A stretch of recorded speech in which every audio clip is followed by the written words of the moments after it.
Cropping and retouching in Photoshop has never been easier. We'll start by talking about the new and improved crop tool. You'll select it here on your toolbar. It looks like sort of a cropping tool, or you can press C on your keyboard to get there. And when you select it, this bounding box goes around your image. When you click and drag, what happens is you're resizing the area that you want to crop inside of. This is very different from how the crop tool used to work.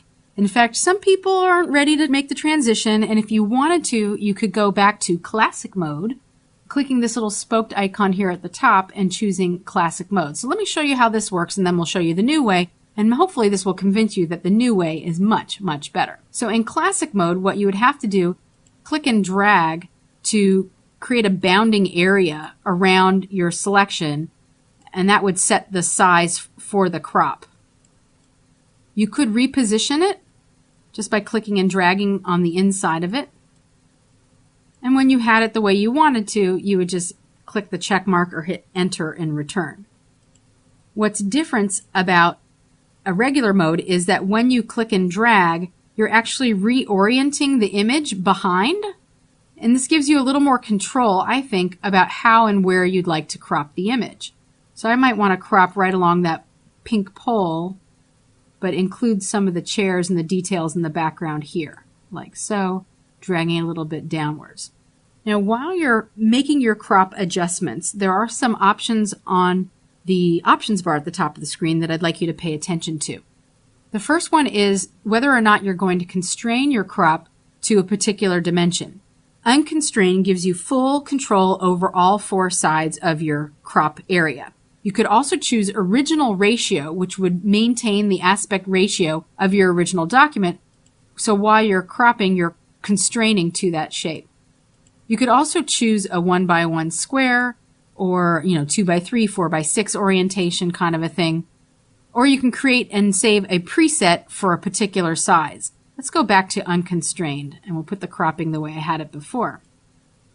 The next thing that you want to pay attention to is the area here. If you needed to go to precise measurement, and sometimes you might be working on a postcard or some kind of web graphic and you need to enter precise measurements, like I need a photograph that's exactly 3 inches by 3 inches, and you could just enter in the IN, 3 inches, and it will automatically convert it into inches for you. Or if you knew you needed something that was, say, 500 pixels, you could type in PX for pixels, 500 by 500 pixels, and Photoshop will convert it for you into pixels.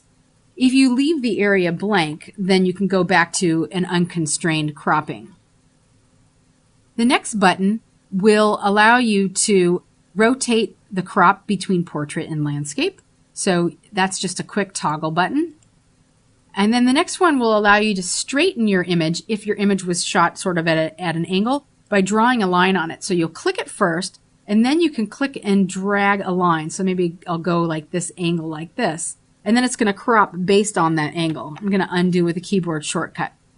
Then this is also really handy, the view of the overlay. You can choose the rule of thirds, which is a popular rule when doing photography, where you typically want to put something on one side or the other, but never really in the center, especially in a square image. You can turn on a grid, show diagonals, triangles, golden ratio, which is a mathematical equation. When you put things inside the golden ratio, things tend to look balanced. There's also the golden spiral.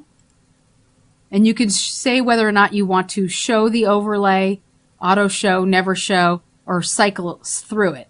I tend to work with rule of thirds unless I need to do some kind of specific layout in a detailed size.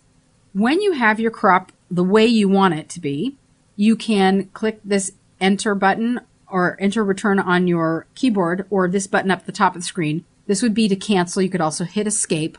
And you can choose whether or not to delete the cropped pixels. And this is new in CS6. If you say yes to delete, you're permanently throwing away all of the pixels outside of the crop area. However, if you leave it deselected, the crop is a live, editable, non-destructive crop, which means that you could go back in and modify it at any time. So I prefer to leave it off, even though it increases the size of my file. especially when I'm working with customers, because sometimes they change their mind and they may want to see something different than that had originally been done. Or specs might change, you need to resize it. If that's the case, while you're still in the crop tool, you can resize the crop area like so and have all that information back. It's not lost. It's a non-destructive way of cropping your image.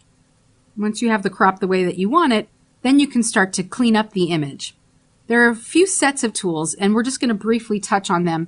There's some healing tools here, and we'll deal with the healing brush and the red eye. And then there's some stamp tools, and we'll specifically deal with the clone stamp tool. So let's start with the clone stamp. This is like a rubber stamp where you can ink it up and then repeat, stamp, stamp, stamp as many times as you want.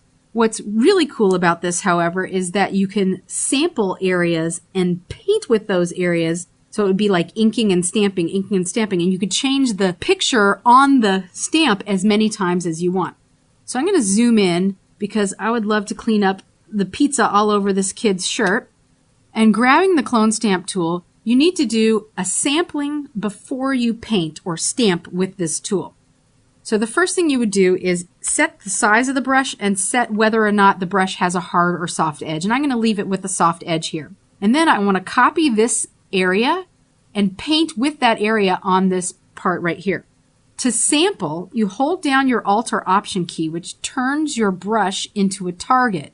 So you click once on the artboard, release your mouse, release the Alt or Option key, and then you can click to paint with that information.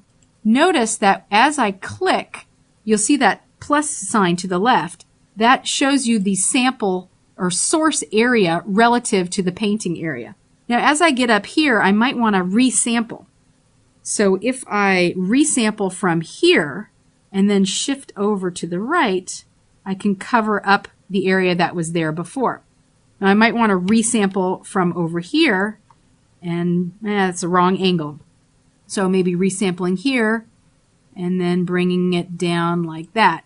And then maybe resampling from here and trying to line that up so it's clean. So I did a pretty good job. Of course, I could take a lot more time to clean that up, but that's the general idea.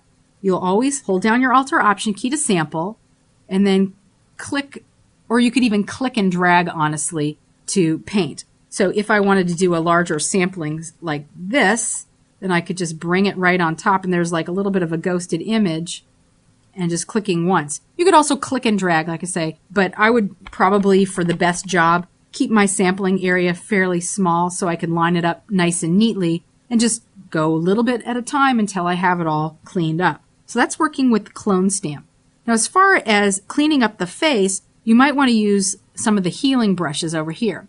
So let's look first at the spot healing brush. With the spot healing brush, what you'll do is you will click once and release. And what it does is it samples all of the surrounding area pixels and paints with that information on top of the spot that you just clicked on. So if I did it right here, just clicking once and releasing, it kind of takes all the pixel information surrounding. It's not perfect, but it can sometimes do a pretty good job. So it's just gathering information from the surrounding areas. So I could do something like this, get the pizza off the neck there, and no one would be the wiser that this kid was such a slob.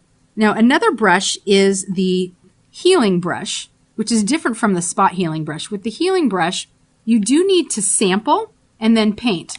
So for instance, under eye circles, did this kid get any sleep? Let's click and sample here, and then we could paint those under eye circles away. And what it does is it takes the original information from the sample area and then it paints with it. That last one didn't do very well, so I'm going to undo with my keyboard shortcut. Let's sample here and paint like that. So you might have to sample a few times and paint, or this tool may not be the exact one for this spot, but you get the general idea. It's sampling and then painting with those sampled pixels. So with something like this, you can clean up blemishes and freckles and other anomalies on the skin. This is a good tool for beauty shots and other fine editing things that you plan on doing. Now, there's another tool under here that's a little weird to use. It's called the patch tool. And with the patch tool, you can patch with the source to the destination or destination to the source. So by default, it's set to source up here. Let's go down to the shirt again. So what you could do is you could drag a marquee area, a selection around a spot. So we're doing the source, and then what you'll do is you'll click and drag on top of another area, and just try to line that up as best I can. Like so. And then what it does is it takes the sampled area that you drag it to and fills with that selection. The other way is with the destination, where you say this part is going to replace that part. You're sort of dragging the destination onto the area that you want to replace. So that's the patch tool. The last one that I want to show you is the red eye. Now these days a lot of digital cameras have excellent red eye detection and elimination automatically, but if you're still working with color film, or you have an older digital camera, or you're in the right circumstances and you still get that red eye, this tool is exactly what you need. It's so easy to use. All you need to do is select it from the toolbar and then click once inside the red area and release your mouse. And it will look for the red and replace it with black. You can also adjust the pupil size using the slider, as well as darken or lighten the amount of adjustment, but it's a single click. Just click once and you're done. That's the basics about working with retouching tools, but we will have a later lesson that deals more in depth with retouching.